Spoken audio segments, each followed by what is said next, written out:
What is up, YouTube people? Eric here with Team Badman, and we are coming back at you with yet another match. This time we've got one that's featuring a little bit of some throwback MPs here, and the timing of it couldn't have possibly been better. This match was actually recorded a little over a week ago at the same time as the California Regional that happened. And one of the decks actually featured here, Blue Tag Team Ginyu, just so happened to take the event in California, which a lot of people on Retro commented on that, saying, that California is quote-unquote behind the times, just joking around and whatnot. But Ginyu is still an immensely viable deck. He's gotten even more tools just to work with all the allies when you get, X cards like Blue Clash and Blue Skid and Sobering Hammer. There's a lot to work with. So today we've got Blue Tag Team Ginyu taking on Black Devious Piccolo, which is actually a throwback deck to one that I ran back in Set 2, Set 3, and it doesn't work out too bad in black. Piccolo does give it some rejuvenation, a little bit of stability in that regard, being able to recur cards from the discard, which is normally something that doesn't have a whole lot of. So that's a really nice asset there. And this ends up actually being a pretty close match, one that I really, really enjoy. So we're just going to go ahead and get started. So Piccolo wins out on the dice roll, goes ahead, draws his 3, lays out a Visiting the Past, which it's alright for a first turn draw. But the key right here is the card he discards, which is, of course, everyone's favorite Black Command. So he gets an extra card back in the deck, he gains that passive 2 anger. That's a pretty good start for him, getting something on the board, getting another card back in the deck.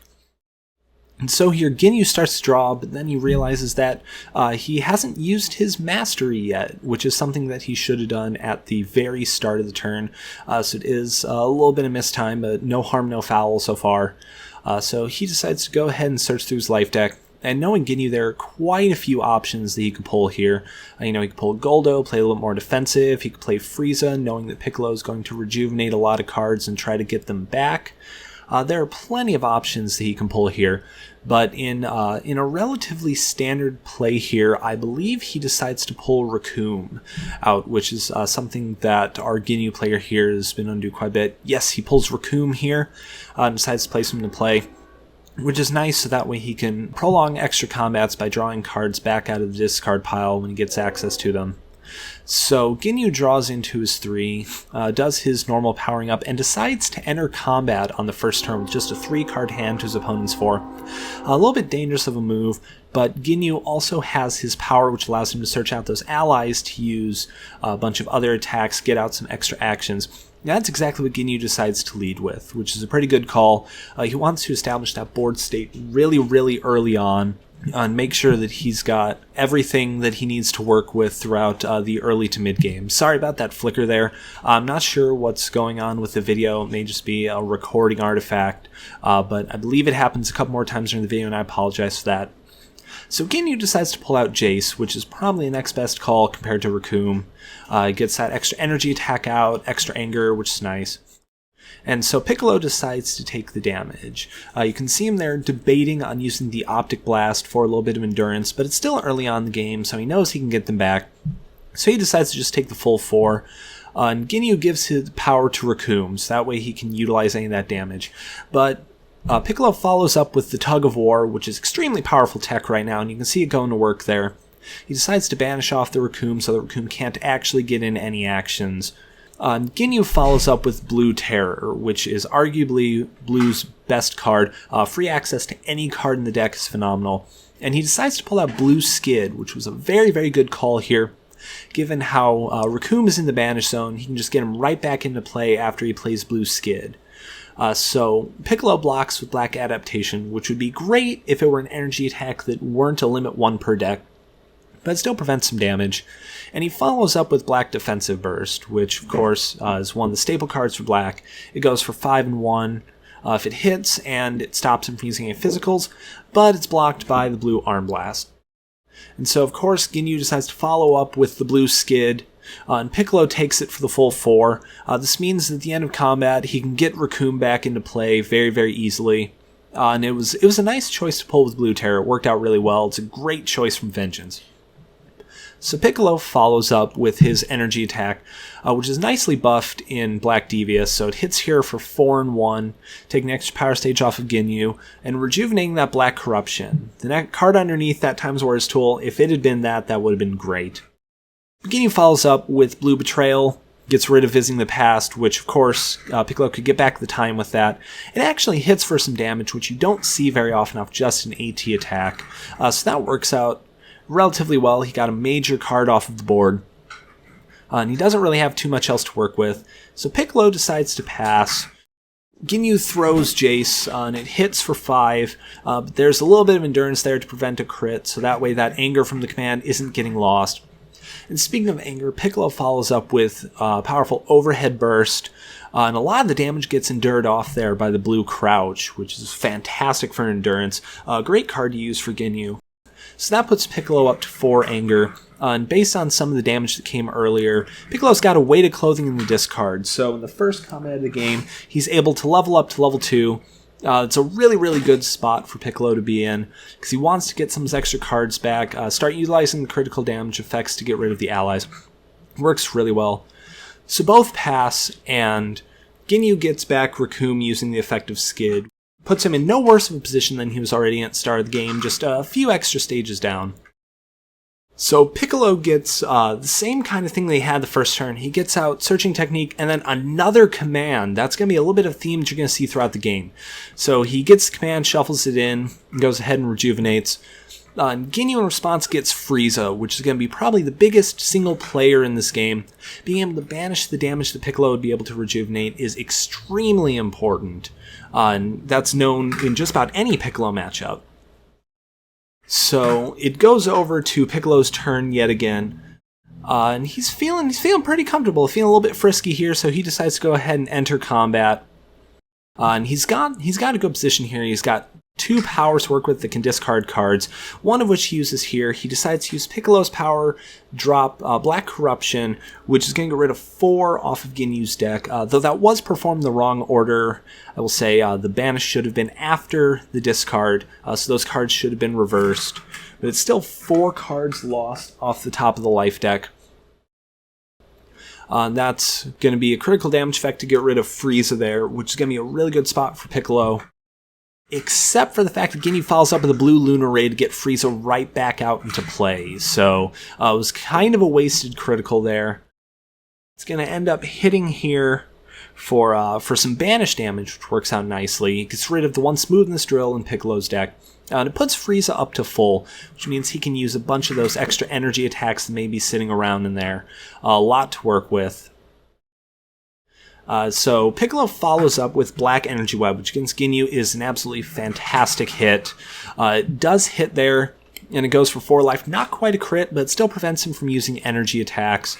So Ginyu can't use his power, Ginyu can't use Jace, any energy attacks that he may have in his hand. As a result, Ginyu decides to follow up with Raccoon and go for a little bit of physical damage, but there's a knee catch in Piccolo's hand, which puts him up to 4 anger, super close to leveling. If you had another command, something else to work with, that would just catapult him over and put him in a really sweet spot on level 3. But he decides to go for the Mastery. He pitches out a Running Guard, and you see the defensive blast get dropped there by Ginyu, but he follows up with Head Knock, which is a perfectly timed Head Knock. It gets rid of all that anger that Piccolo had set up. And he's still dealing banish damage. You can see a lot of it getting dirt off there, but that still got rid of most of his anger that he had, which is really going to slow Piccolo down in an MPPV variant. So Piccolo goes for Searching Technique here. You can see him going through the deck, and there's still a lot of options in there to work with. And a couple of particular ones are going to end up standing out here. He could go through for the ally tech. Of course, he starts off with Times of Warriors tool, a fantastic choice to snipe off, a really good time to have it, especially if he's going for a little bit more beatdown. And he decides to hit an overpowering attack. He doesn't want Ginyu getting out any of those extra allies, dealing out any kind of extra damage using some of their effects. So not too bad overall. So it's a double pass there to end the combat, and Nappa was banished out by some damage, so that gets rejuvenated back into Ginyu's deck. You see him draw into his turn. He gets Birder, which is going to be a good sign. That's 3 of the 4 members of the Ginyu Force that are already in play here. He doesn't have a whole lot of power stage to work with, which of course Ginyu doesn't really want those. He's got only 2 stages to work with, and the card down, he still decides to declare combat, and he enters in with Blue Clash, which is one of the best energy attacks in blue, arguably. Extra ally tech gets him out of the banish zone even. It's unpreventable damage, and in this case it's modified extra by Birder, so that's going to hit for the full 4, which are all going to be banished there. You see I'll Dig Your Grave go, you see Black Scout Maneuver, you see quite a bit go. The natural choice here to get with Clash is Goldo, so the entire Ginyu force is now on the board. Ginyu's within range to utilize Goldo's effect so he can block an attack, and then deal out a bunch of extra damage using the modifiers off of it. But the Clash did some good work there. Piccolo follows up utilizing Piccolo's level 2 power, and he's going to get the command back in there. This was a little bit of a confusing spot because this was the first time that the Piccolo player had seen command get discard for Piccolo's power. For those who don't know, it does count as one of the 2 cards to get rejuvenated, so you discard command, rejuvenate 2, and then shuffle the deck and gain 2 anger. So unfortunately it's not an extra card that goes back in, but it's still 2 anger gained, 2 cards rejuvenated, and 2 milled from Ginyu. And it's an extra critical damage effect, of course, so Raccoon is going to go again. Not too bad of a choice, though Goldo could have been possibly a better choice. Frieza could have possibly been a better choice. It's still 1 less attack that Ginyu can utilize. So Ginyu decides to pass here, and Piccolo uses the Mastery to ditch yet another command. That's the 4th command used this game. That's 8 anger total, and it puts Piccolo back where he was before the head knock last turn. So Ginyu follows up with Jace, reasonable call, gains some anger, and Piccolo blocks it using resistance, which is going to put him up to level 3. It's a good spot. The extra +2 life card modifier is going to be a really, really big deal. You can swing for a lot of damage, especially with the Devious Masteries modifier. And you see them thinking a little bit here. If you look in Piccolo's hand, there is a Dragon Ball, which is something that he doesn't really want to have there. And it actually works out relatively favorably for him. There is a double pass, but Piccolo decides not to hold on to the Dragon Ball, interestingly enough. If you see in his hand, there's a black running guard still in his hand, which is a really good call against Captain Ginyu here, because he's got a lot of non-styled energy attacks he's going to throw. So Piccolo draws in and declares combat. They're sitting in even ground, 4 cards to 4. And Piccolo leads off with the Mastery, getting off that extra corruption damage. He's been using a lot of discard effects to some really solid effect, get some extra banishing there. And Ginyu decides to discard a Neck Beam so he can get back some extra stages onto Ginyu. He's going to use those extra stages, go ahead and pull out an ally from the deck using his power. And you see the Running Guard come into play here, so after he searches out his ally, Ginyu is going to mill an extra 2 off the deck. Because Running Guard does so based on a non-styled attack. So it's not too bad. He's doing a considerable amount of chip damage, and you can see another Crouch go there, which could have been used for a lot of really good endurance.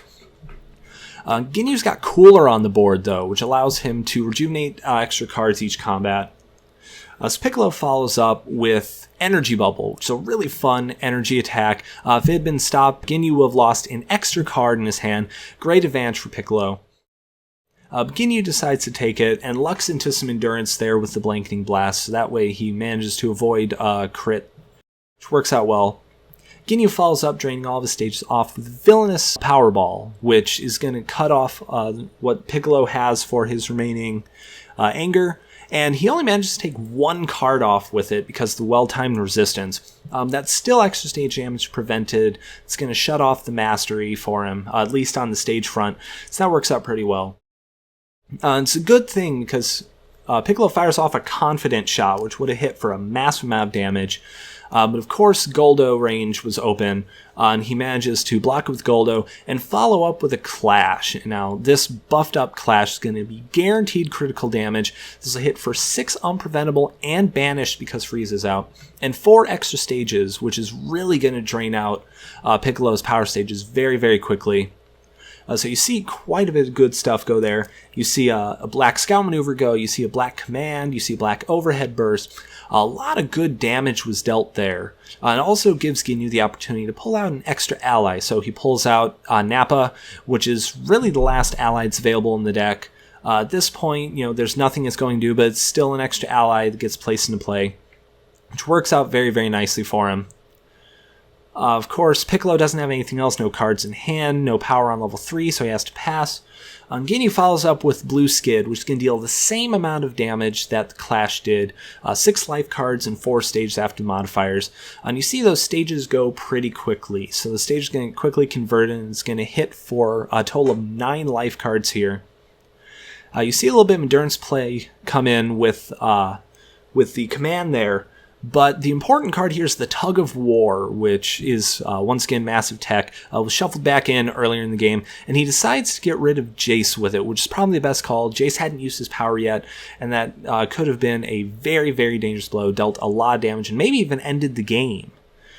So, of course, there's double pass there. Ignore the cash being passed across. I swear it's for nothing illegal. Shh, promise. So it goes back over to Ginyu's turn here. And Ginyu's feeling pretty comfortable. He's got, he actually doesn't have a life card lead yet here, but he decides with all of his extra allies on the board that he's going to enter combat here. He leads with Android Defensive Blast, which is plenty good tech. It's going to shut off any non-styled attack cards that are in his hand. It's going to swing for a total of 7 here, because of the extra stage damage, the fact that Piccolo's at 0. So it hits. You see some of the endurance dealt there with Optic Blast and with the Running Guard. And that puts Piccolo in a really dangerous position, especially if you look at his hand there. You see nothing that he can do. There's a Sphere, there's Dragon Ball, and there's Dragon Radar, which is the most dead hand that you could possibly have in this scenario. Can't even use the Mastery. So Ginyu throws Jace. He manages to hit the last Tug of War there, but of course damage is still going through, so it's not going to do any good. Birder gets banished off. And you see, as the rest of the damage goes through, it comes down to nothing but Dragon Balls. And that is going to be the game in favor of Blue Tag Team Ginyu. So thank you guys so much for watching. I really hope you guys enjoyed this match. If you did, be sure to leave that thumbs up down below. If not, give me a dislike and let me know what you guys didn't like. Be sure to subscribe and hit us up on social media, all that good stuff. But I'm Eric with Team Badman signing out, so thank you guys for watching. And like always, stay bad. We will see you guys next time.